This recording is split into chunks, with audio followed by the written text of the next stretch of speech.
a myth. I hope we can come to some kind of understanding by the end of today's talk. I've put very cute monsters on the screen, you know, they're not very scary ones, they're very sweet ones. They're all the children's monsters. And when were you told that you are supposed to be happy in life? Think about it. At what point did you as an individual feel that you have to be happy in life? There must have been a point, there must have been a reason why you chose this option of let me be happy. There are a lot of people who say that I'm not unhappy, I'm not sad, I'm not happy, it's okay. I'm just there. God has given me and I'm fine. This is one of the most common answers. People are so afraid to talk about their own happiness. So I'm finding it quite funny. Happiness, technically, I'm taking the most latest definition in terms of what happiness is. This is on the basis of positive psychology, because happiness is something which was not studied earlier. Before positive psychology came, people weren't trying to figure out why people are happy. Researchers were busy trying to figure out why people are unhappy. So there was far too much research on all the negative sides of individual's personality, very little on the positive. And this, by this definition by Sonia Lyubomirsky, experience of joy, contentment, positive well-being combined with a sense that one's life is good, meaningful, worthwhile. Very simple, meaning is feeling or showing pleasure. So the fact is, happiness is a feeling. It's an emotion. Most of us connect sadness and happiness as emotion. In psychology also, your 7 basic emotions, one of them is joy, right? So what makes you happy? What makes us happy? Things make us happy. People make us happy. Situations make us happy or unhappy. These are things which create an emotion. These are options which create an emotion which are within us, and we think that happiness is the outcome of either things, people, or situation. When happiness is an outcome, you can be sure that it is changing, because it is dependent either on something or on somebody or on a situation. Happiness can also come from your thoughts. Those of you who practice CBT, when you work with clients who are in depression, we are not trying to change their situation, we're trying to change their thoughts. So what are we telling them to do? We are telling them to think differently, reframe, restructure the situation in their head, and we expect that they will experience a lightness and lose the darkness that has come because of depression. Is it really all that difficult? A lot of what I'm talking about today comes from this course called the Science of Well-Being. It is run by Yale University. It's also currently available on Coursera for free. So those of you who would like to understand well-being a little more, happiness a little more, please do sign up for that course. It's one of the best-selling courses of Yale, so to speak. Yale has all these fantastic courses in all these different subjects, but this is one course that so many students apply for every year. And their professor Laurie Santos, when she put together this course, she was not expecting this kind of feedback, but she was shocked to see that everybody's trying to be happy. What are the things we think make us happy? Good marks, good health, good body, the love of someone special, money, car, house. And we'll say we don't want very big house, and it's like, you know, we are apologizing for wanting. We'll say that, no, it's not like I want a lot of money or a very fancy car or a very big house. Simple, all my basic needs should be met and I'm happy. And the thing is, our basic needs never end. Our basic needs go on and on and on, and we are still saying that's the basic need. So why am I calling happiness a monster? Hearing other things. Somebody needs to mute their mic. Yeah, so why am I calling happiness a monster? So the root word for monster comes from Latin. Most of our English words come from Latin and Greek. It comes from something called monster. Basically, it means to demonstrate or to warn. A monster is something that is here to warn you about something and to show you that be careful. And I think that is why happiness needs to be called a monster, because a monster is something that warns us. Just look at the pictures on the screen and tell me what is wrong with wanting good marks, what is wrong with wanting good health or a basic house. There's nothing wrong with it. But research across the decades, especially since 2000, because that's when positive psychology got a huge boost. In the past 20 years, research right from United States to Europe to a country like Rwanda, which on the World Happiness Index is right at the bottom, right at the bottom 10. They seem to show the same things, same results when it comes to happiness. If happiness was connected to all these beautiful material things, then countries like Rwanda should not be experiencing happiness, right? They don't have this kind of wealth, but they do experience happiness. What is it that allowed them to experience happiness in the absence of all this? Today, with the coronavirus pandemic, a big stress for everyone is what's going to happen to the economy, what's going to happen to our jobs, what's going to happen to these poor people who live on the roads. And if you talk to these poor people who live on the roads, they are quite happy because I have friends who because I have friends who are doing some kind of help and distributing food to them. So when we were talking to them, they were pretty chill. They were like, no, it's okay. We are very happy. Otherwise, we had to beg for food. Now food comes to us. So they're saying that they are very comfortable, and I'm talking about these extremely marginalized people who live on the roads also, who don't even have a hut. So there is something wrong in our understanding of happiness, and we need to relook that definition. This is last night. What I just picked this up from Amazon.com.in. What are the top selling products? What are the categories in which products are being sold? And why am I looking at this? I'm looking at this because if people know what happiness is, the thing that probably sells the most should be things like books, things which are probably stuff which make you experience happiness rather than products.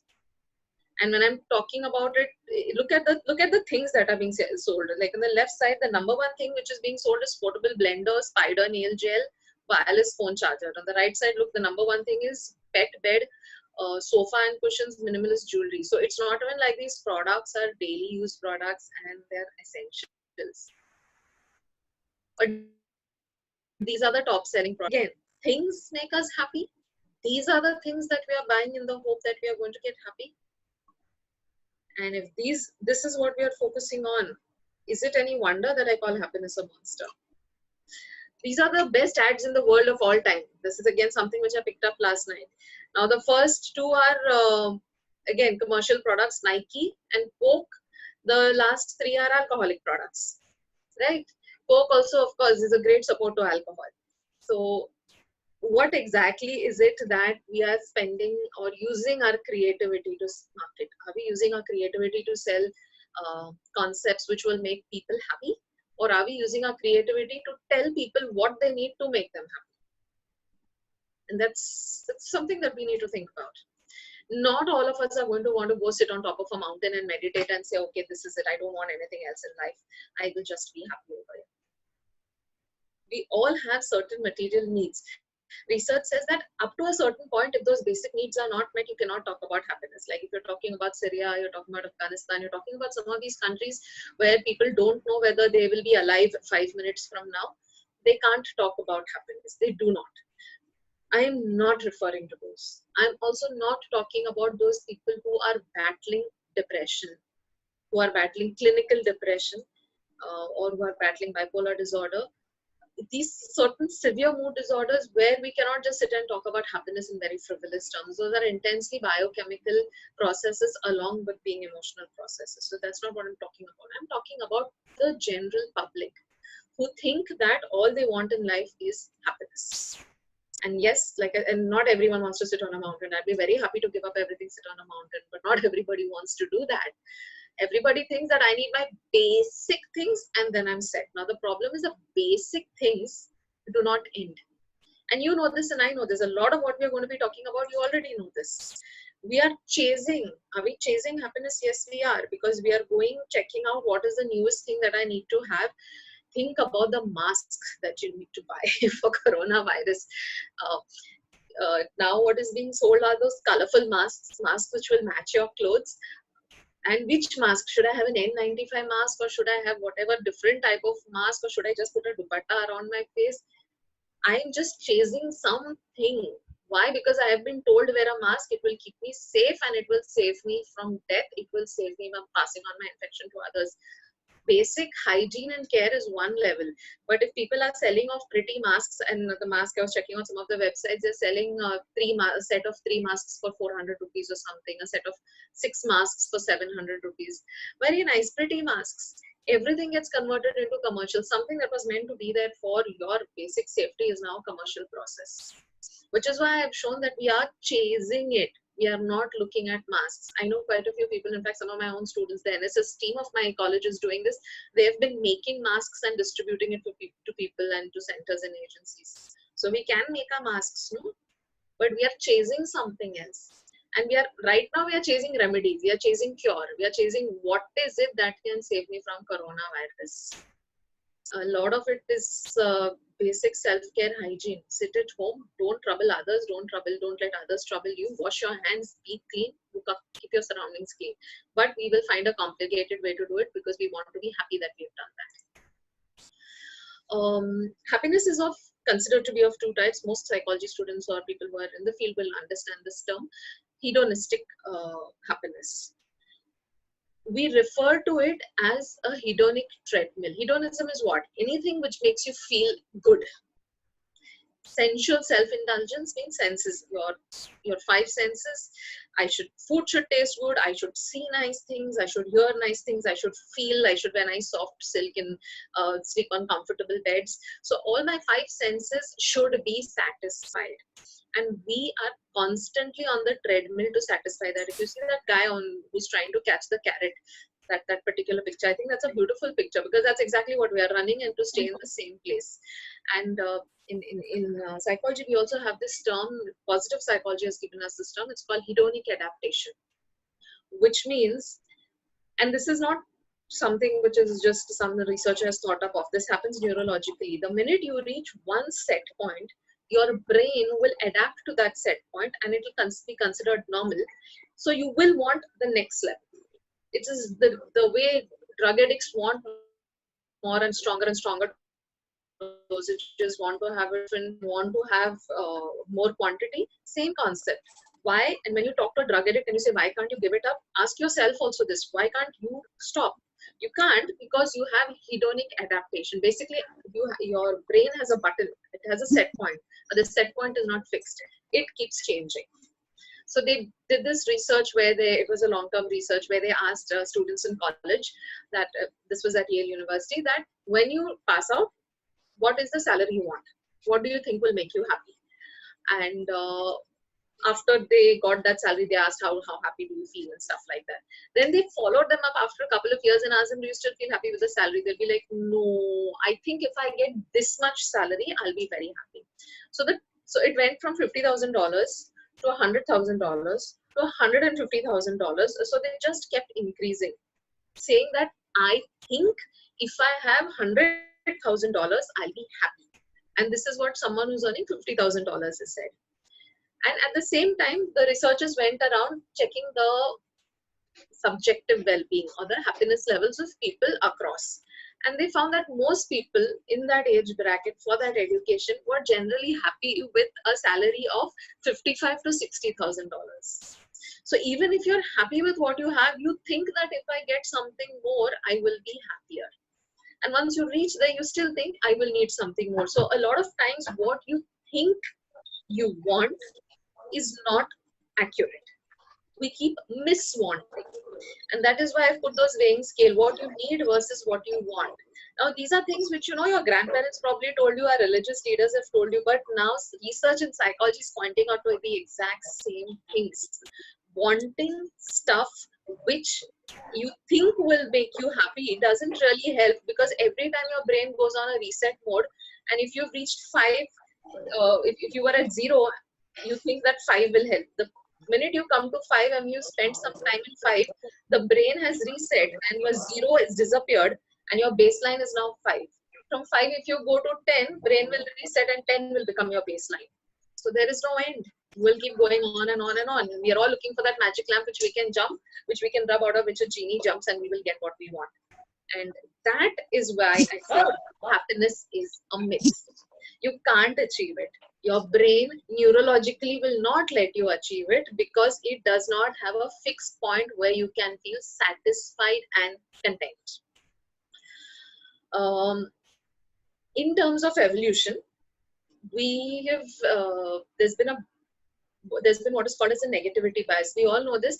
If something good, 10 good things happen in your life and one bad things happen, we will remember that one bad thing better than we remember the 10 good things. Now, why is it so? This is again, it's a protection from evolution, because if you're a caveman or a cavewoman walking out there in the forest, it is more important for you to remember what is negative out there if you want to survive and see the next day. If you're a cavewoman who is very, very positive and very, very happy and just keeps looking at the flowers and the fruits and forgets that there are lions and tigers and all kinds of other creatures coming behind you, you're dead. You don't have a tomorrow to see. So in terms of evolution, remembering negativity has been programmed into us. If you think about it, as our brain has evolved, you know, those of you who don't like biology and brain, please excuse me, not too very long, just very short. But if you essentially look at the structure of your brain, you have this part of your brain, which is called the frontal lobe, no? And a lot of your thinking, analyzing, processing, decision making, all the rational, intellectual, what we call executive functions happen over here, your prefrontal cortex. Now, if your emotions were that important, your brain should have, if being happy was that important, your brain should have had developed a happiness center. Why has it developed a thinking center? Brain has developed in stages. The last stage to develop is this part of our brain. And what has it developed? It has developed a thinking center, a cognitive center. It has not developed a happiness center. So really, is happiness so important? Something else that they found out, we wonder why we feel so guilty and ashamed. We think these are negative feelings. We shouldn't feel good. But curiously, when they did MRI, fMRI studies, they found, you know, all our brains have reward centers, pain centers and reward centers. And the person, as they go through certain experiences, certain parts of their brain lights up. Strangely, they found that when people are experiencing guilt or shame, reward centers of the brain are lighting up. Somehow we are programmed to experiencing negative emotions like guilt and shame. There's no biological brain center for happiness, but there is a biological background or biological basis for sadness and depression, not for happiness. Frontal lobe, there is more important than happiness center. And this GI Joe fallacy, again, this is neurologically proved. I don't know if you know of this military character called GI Joe. It's a toy figure which was very famous in the US, and they used to have these shows about GI Joe. So he's this toy military figure, a very strong fellow. He will go and beat up all the villains and come. And at the end of the show, he would end with the line, knowing something is half done. Which means if you know about something, half the battle is won. Which is called as a fallacy, because just because you know something doesn't mean your problem is solved. You know that chasing after money is bad. You know that eating junk food is bad. You know sitting and not moving is bad. And yet, how much time are we spending in front of the phone? How much screen time do we have? And we can blame coronavirus all we want, but we are doing this, right? So this is the GI Joe fallacy. Knowing something is not enough. From knowledge, transforming into action is a huge step, and that is a very difficult step. That is why it's not very easy to be happy. Those of you, any of you who've gone on a diet, you know this. You know what is right to do. You know you're supposed to eat well, exercise well, and still we are not able to sustain it in the long run. So knowing is not enough. What could you do instead? If you want to avoid this monster called happiness, which the world has been selling to you, and which neurologically we can prove right now is not achievable. It's not achievable because your brain keeps resetting its baseline. Choose eudaimonia. Eudaimonia is the other concept in happiness, which was given to us by Aristotle. So we talk about, in happiness research, we talk about hedonistic happiness and we talk about eudaimonic happiness. Eudaimonic happiness is the one that Aristotle promoted big time, and so did Plato. What does it mean? You and daemon, good and spirit. So essentially it means good spirit. Now the spirit over here, daemon in this case, means that there is some, did someone call me? That there is some nice god or spiritual figure that is looking after you. It'll be nice, no, if you know you have a known personal god who's looking after you. So if there is a kind, loving god who's looking after you, good person, you will be able to do whatever you want with a lot of confidence and with no fear. And with eudaimonia, Aristotle spoke about working for the greater good. He didn't speak about only yourself. In the Greek terminology, they use the concept of virtue, but by virtue, we have this concept and we use the word virtue, we get into good and bad. This is a good person, that is a bad person, and stuff like that. That's not what he was talking about. All the morals and the rules and the laws that have been made because we think this is good and this is bad, that's not how he functioned. He functioned with an individual should work for his or her own happiness, and in the process should try to also build other people's happiness. So simple. Of course, the word they used at that time was not happiness. The word that Aristotle gave us was eudaimonia, and after all these years, we have come back to this word. Researchers in happiness have come back to eudaimonic happiness, and they are going away from hedonistic happiness. Another word which is commonly used is subjective well-being. Subjective well-being is, there is just so much of research on subjective well-being. Every psychology BA student or MA student will like, put subjective well-being and your research work is done. It's so simple to do, and it's a concept which all of us understand. A subjective well-being is essentially your sense of satisfaction with the way things are going in your life. So there's a life satisfaction component because you're assessing your life and you're saying, okay, my life's good, my life's cool. And there's a thinking process involved and there's an emotional process involved. Both are involved. You don't take any one. When we talk about happiness, we are only talking about I feel good, I feel happy, feel. It's a lot of affective. What about the cognitive? So subjective well-being is also preferred in research now for instead of just the word happiness. You have a lot of these sites. You have something called as the authentic happiness scale. You have the PERMA scale. You have scales which are measuring happiness, but they don't just refer to happy. The term they've used is authentic happiness. Because the way the world has sold the concept of happiness to us, they have sold it in such a way that it is ensuring that we will never reach it. We're talking about living life for others, and whatever we do it well. If you're a singer, you sing as well as you can. If you're a dancer, dance as well as you can. It's not that only if you can study well, get good marks, earn a lot of money, get the highest paying job, then you're happy. No, whatever you're doing, do it to achieve excellence, aim for perfection, and do it in goodness for yourself and for others. So it is aimed at, and it is not an emotional thing. Like if I talk like this, it sounds like, you know, I'm giving a lecture, like I'm sounding like some one of those religious groups or sects. It's not that. It is not at all that, though unfortunately only religion used to talk about it all these years. But today even psychology, even science is telling us the same thing. They're talking about it rationally. This is worthwhile. Choose looking after yourself and others as an activity which will be helpful for everyone. So this is 20 years of research, post-positive psychology. Before this, in the early 60s and 70s, when not even 70s, 50s and 60s, when existentialism was being promoted or was being studied in a big way, that's when they also spoke about it. But somewhere along the way, there was this massive commercialization, industrialization, whatever you want to call it. We've forgotten stuff.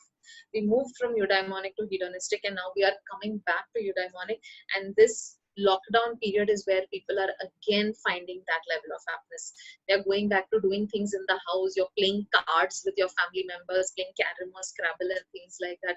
We had forgotten to do all of this. These were like, I remember growing up with carom and Scrabble. I don't know how many of you all grew up with that. But our kids are not. Now they are learning to do it because they are learning that they can do things away from the screen if you try to encourage that in your kids. So is eudaimonia only a very spiritual lecture kind of a process? Is there any scientific basis? So again, I've given you proof in terms of the brain because I can't get more scientific than this. What happens to your brain when you are practicing eudaimonic happiness? Gratitude is one of the ways. Being grateful for things is one of the ways that you can be practicing eudaimonic happiness. And what does gratitude do? Gratitude research is immense, and the benefits, there is no side effect of gratitude. There is no excessive gratitude. Gratitude boosts your serotonin and dopamine. Instead of popping a few pills to balance your neurochemicals, start being grateful. Writing gratitude diaries, expressing gratitude regularly brings your brain functioning to a healthy level. Something which a lot of people don't understand, because we don't talk about emotions now. I remember one of the interns had told me this, that when she was trying to talk to a couple of parents and tell them that, listen, your child needs to have an emotional outlet. Now these parents, both of them were doctors, and what they told the intern is that we don't talk about emotions in our house, we're all doctors. And it's so shocking, because people seem to have forgotten what emotions are. Even if they do talk about emotions, their vocabulary is limited to some emotions that they want, and they don't know how to recognize emotion. Research shows that just by being able to identify and label an emotion correctly, especially a negative emotion, the negative impact of it is reduced.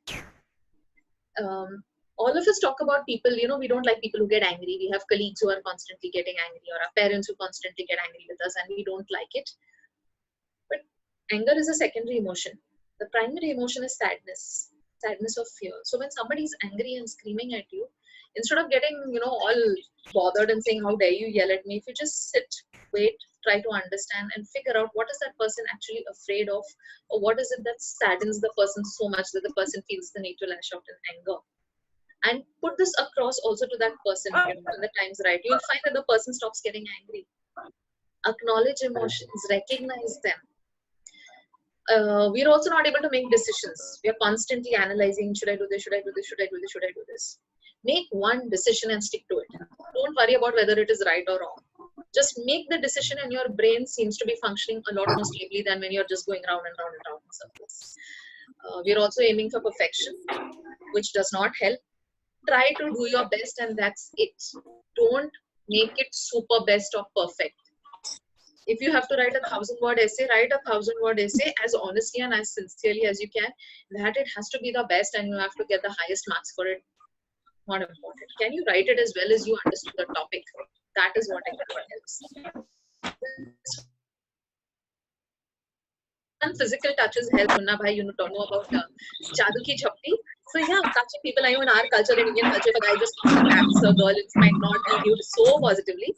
But think about it. If you can't do it for someone else, you can try and do it for people who you are comfortable with. Just a tap on the shoulder or a hug.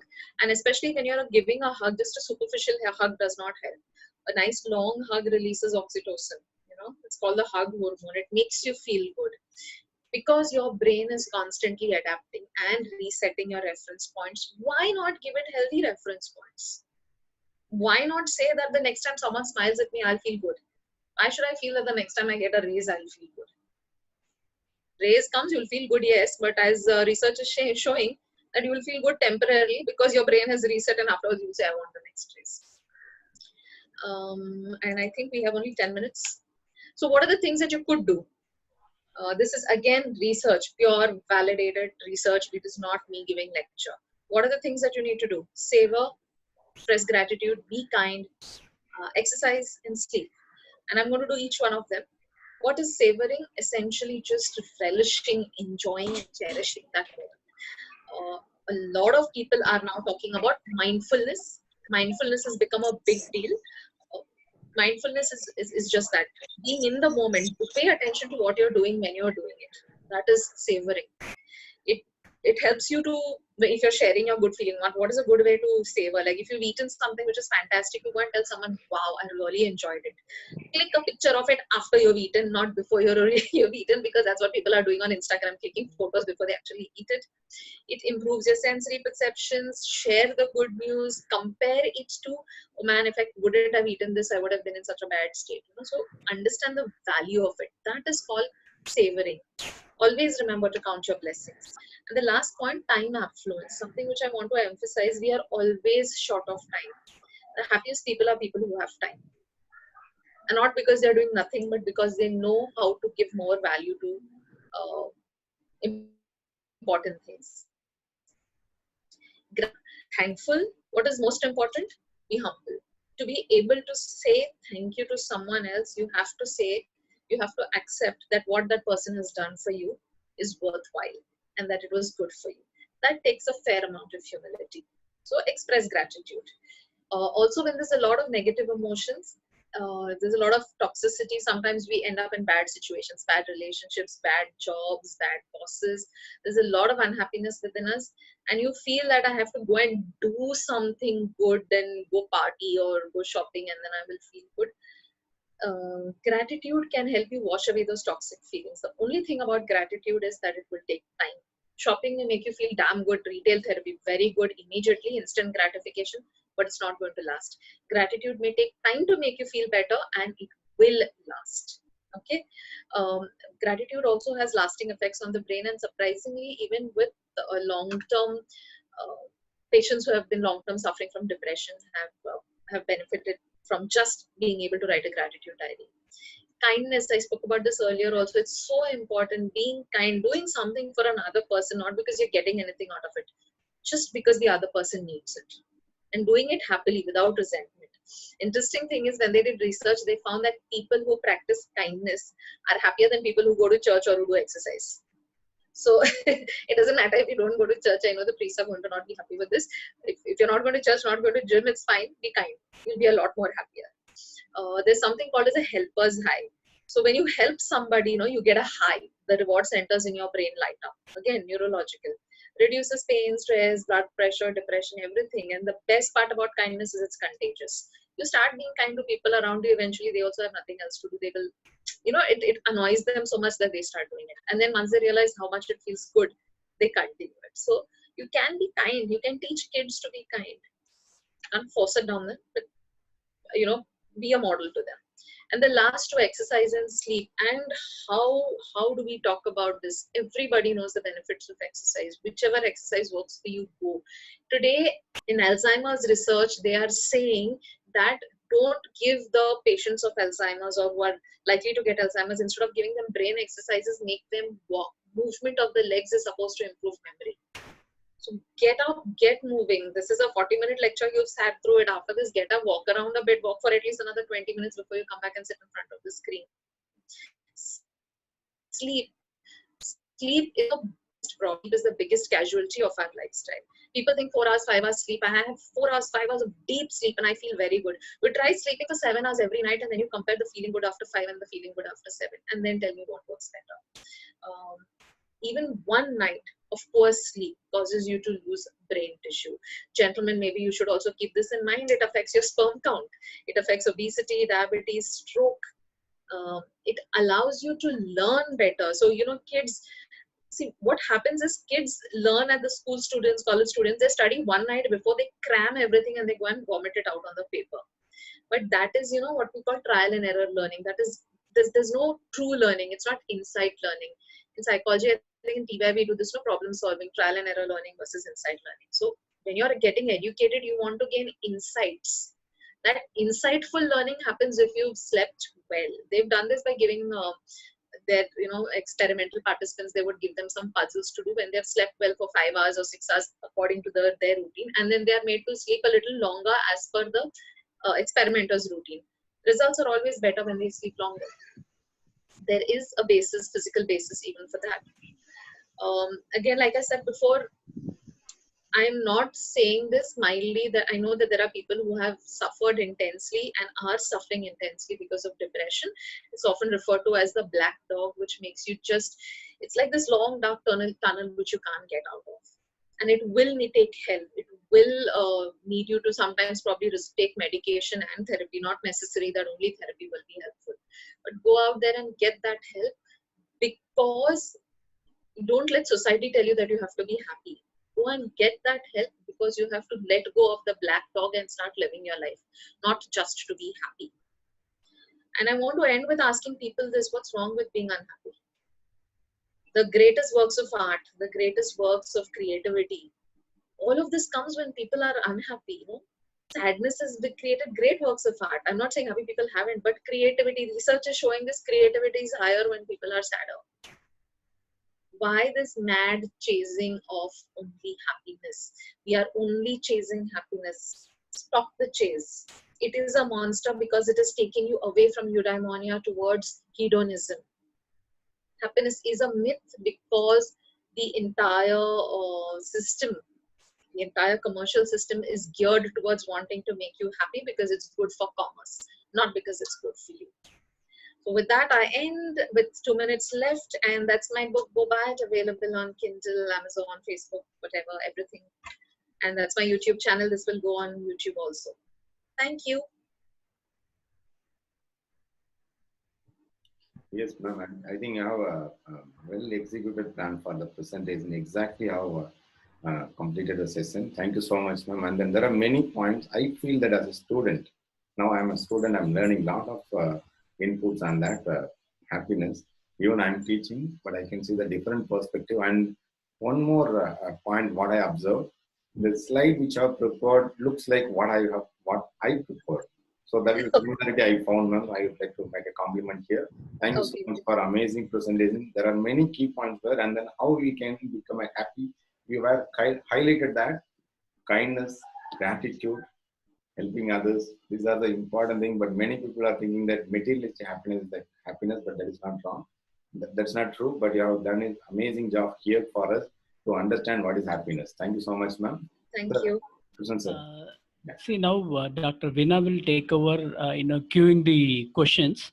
So maybe if we are getting disconnected, we will come back and we will continue with the Q&A session. Log in from the, yeah. All right. Yeah. Thank you. Log in from the same link. Same Thank ID. you. Thank you. So